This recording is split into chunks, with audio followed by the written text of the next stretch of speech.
Alkitab hari ke-141,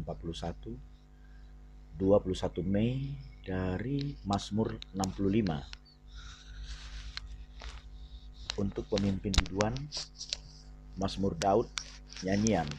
Bagimulah puji-pujian di Sion ya Allah, dan kepadamulah orang membayar nazar, Engkau yang mendengarkan doa. Kepadamulah datang semua yang hidup karena bersalah. Bila mana pelanggaran-pelanggaran kami melebihi kekuatan kami, Engkaulah yang menghapuskannya. Berbahagialah orang yang Engkau pilih dan yang Engkau suruh mendekat untuk diam di pelataran-Mu. Kiranya kami menjadi kenyang dengan segala yang baik di rumah-Mu, di bait-Mu yang kudus. Dengan perbuatan-perbuatan yang dahsyat dan dengan keadilan Engkau menjawab kami.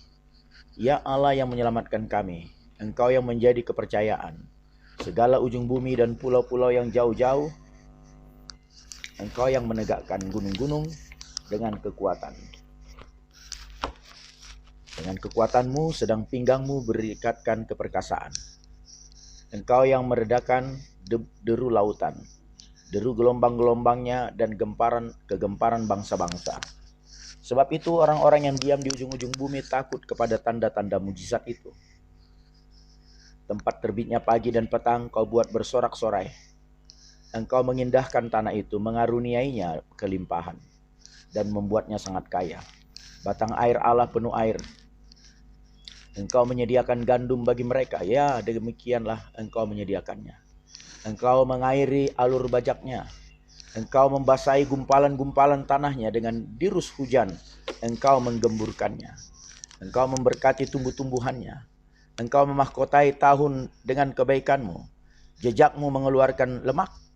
Tanah-tanah padang gurun menitik. Bukit-bukit berikat pinggangkan sorak-sorai. Padang-padang rumput berpakaian kawanan kambing domba. Lembah-lembah berselimutkan gandum. Semuanya bersorak-sorai dan bernyanyi-nyanyi. Yohanes 12 ayat 12 hingga 36. Keesokan harinya ketika orang banyak yang datang merayakan pesta mendengar bahwa Yesus sedang di tengah jalan menuju Yerusalem, mereka mengambil daun-daun palem dan pergi menyongsong dia sambil berseru-seru. Diberkatilah dia yang datang dalam nama Tuhan Raja Israel. Yesus menemukan seekor keledai muda, lalu ia naik ke atasnya. Seperti ada tertulis, "Jangan takut hai putri Sion. Lihatlah rajamu datang, duduk di atas seekor anak keledai." Mula-mula murid-murid Yesus tidak mengerti akan hal itu. Tetapi sesudah Yesus dimuliakan, teringatlah mereka bahwa nas itu mengenai dia, dan bahwa mereka telah melakukannya juga untuk dia. Orang banyak yang bersama-sama dengan dia ketika ia memanggil Lazarus keluar dari kubur dan membangkitkannya dari antara orang mati memberi kesaksian tentang dia. Sebab itu orang banyak itu pergi menyongsong dia, karena mereka mendengar bahwa ia yang membuat mujizat itu. Maka kata orang-orang Farisi seorang kepada yang lain, "Kamu lihat sendiri bahwa kamu sama sekali tidak berhasil. Lihatlah seluruh dunia datang mengikuti dia." Di antara mereka yang berangkat untuk beribadah kepada hari raya itu, terdapat beberapa orang Yunani. Orang-orang itu pergi kepada Filipus yang berasal dari Betsaida di Galilea, lalu berkata kepadanya, "Tuhan, kami ingin bertemu dengan Yesus." Filipus pergi memberitahukannya kepada Andreas. Andreas dan Filipus menyampaikannya pula kepada Yesus. Tetapi Yesus menjawab mereka katanya, "Telah tiba saatnya anak manusia dimuliakan. Aku berkata kepadamu, sesungguhnya jikalau biji gandum tidak jatuh ke dalam tanah dan mati, ia tetap satu biji saja. Tetapi jika ia mati, ia akan menghasilkan banyak buah. Barang siapa mencintai nyawanya, ia akan kehilangan nyawanya. Tetapi barang siapa tidak mencintai nyawanya di dunia ini, ia akan memeliharanya untuk hidup yang kekal. Barang siapa melayani aku, ia harus mengikuti aku. Dan di mana aku berada, di situ pun pelayanku akan berada. Barang siapa melayani aku, ia akan dihormati Bapa. Sekarang jiwaku terharu, dan apakah yang akan kukatakan?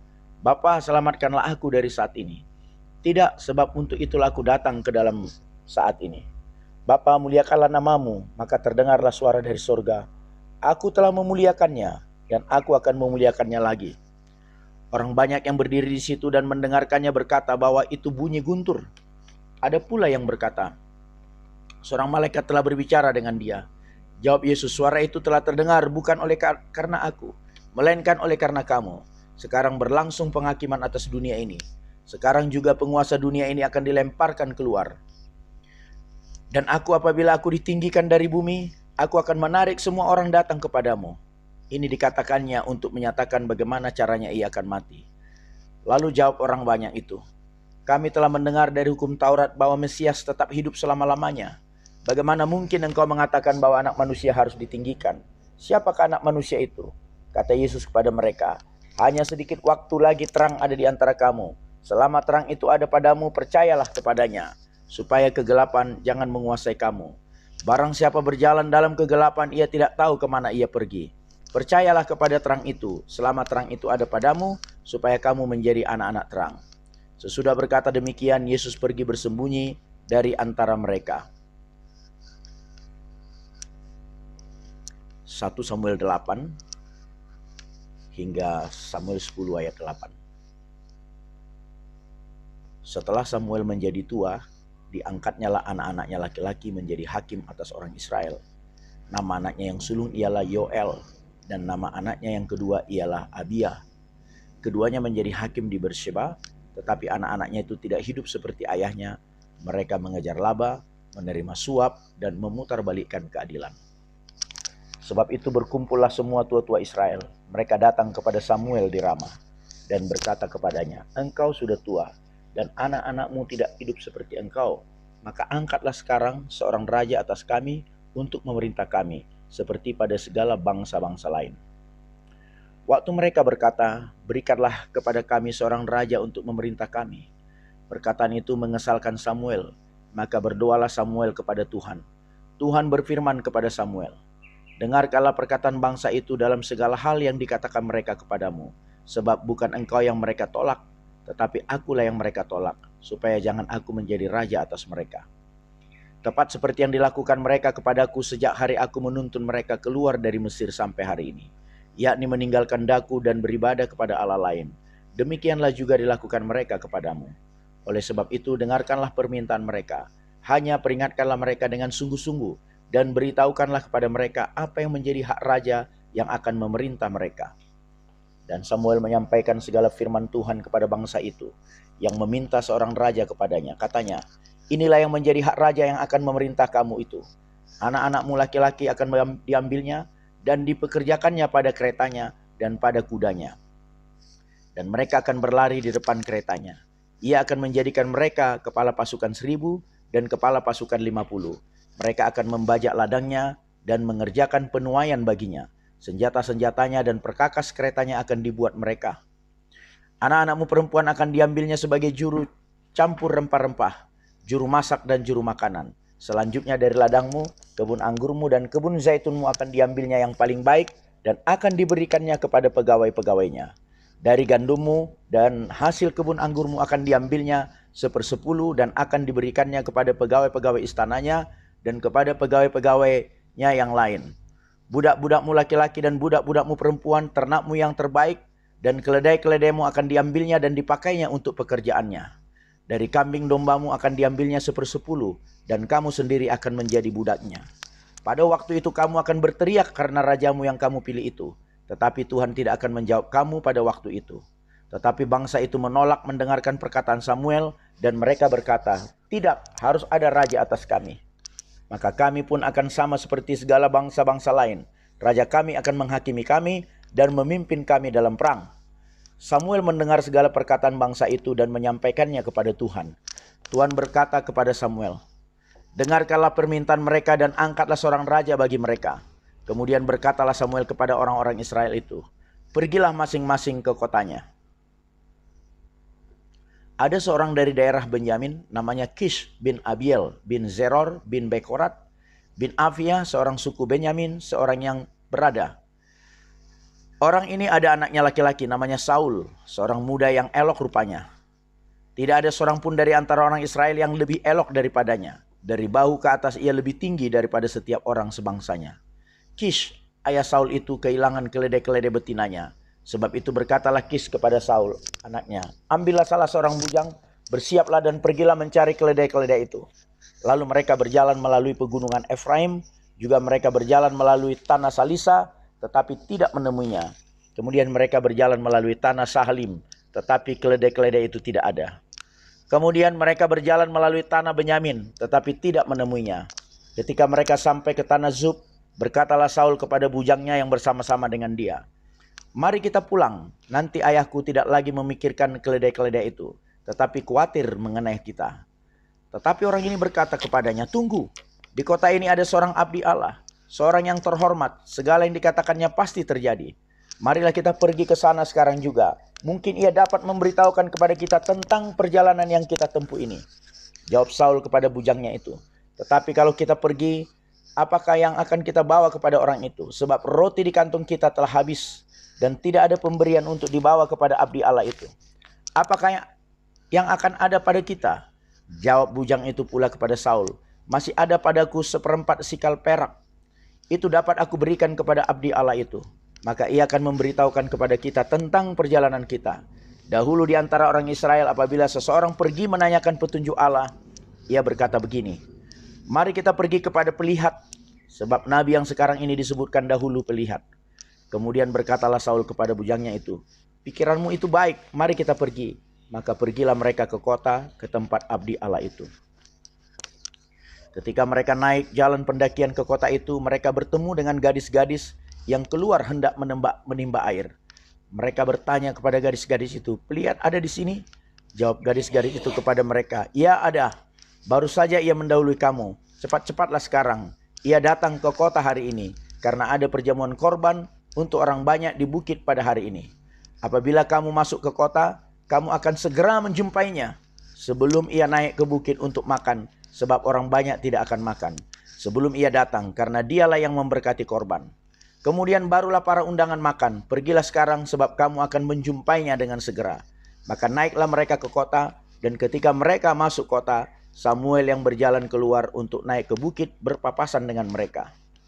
Tetapi Tuhan telah menyatakan kepada Samuel sehari sebelum kedatangan Saul demikian, "Besok kira-kira waktu ini aku akan menyuruh kepadamu seorang laki-laki dari tanah Benyamin.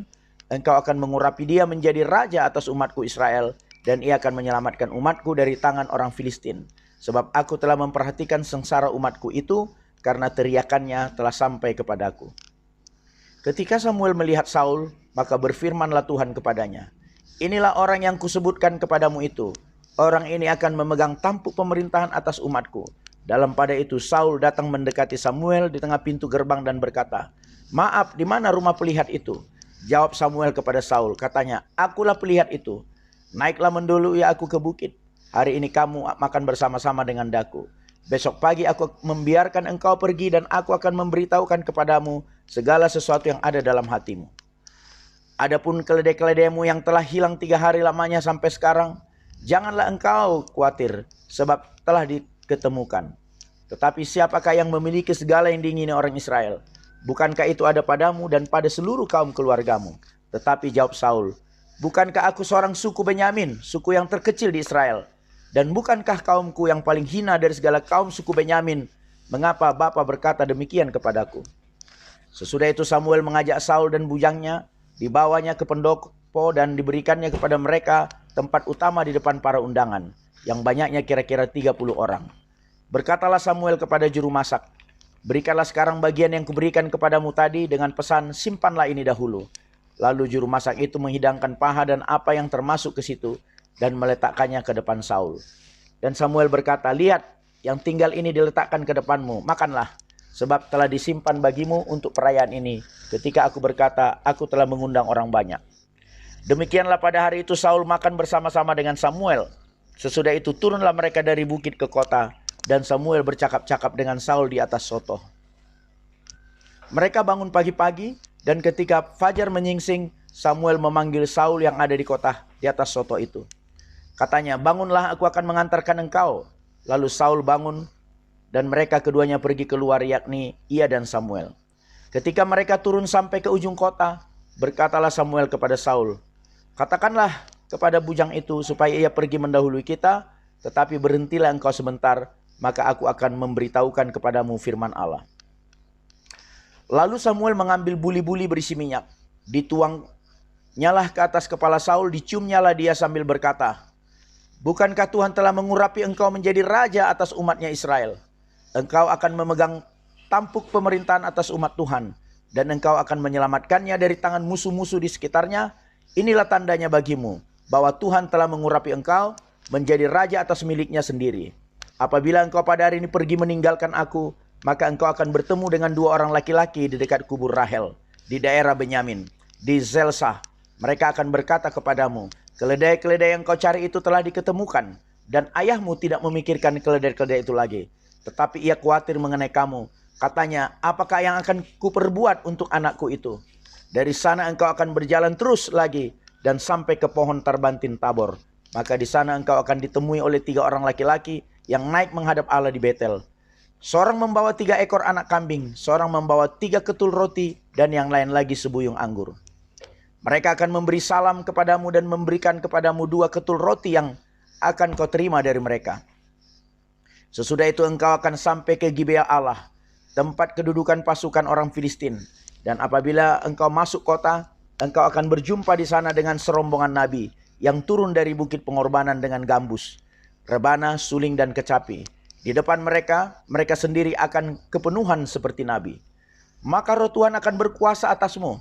Engkau akan kepenuhan bersama-sama dengan mereka dan berubah menjadi manusia lain. Apabila tanda-tanda ini terjadi kepadamu, lakukanlah apa saja yang didapat oleh tanganmu, sebab Allah menyertai engkau. Engkau harus pergi ke Gilgal, mendahului aku, dan camkanlah aku akan datang kepadamu untuk mempersembahkan korban bakaran dan korban keselamatan. Engkau harus menunggu 7 hari lamanya, sampai aku datang kepadamu dan memberitahukan kepadamu apa yang harus kau lakukan. Amin.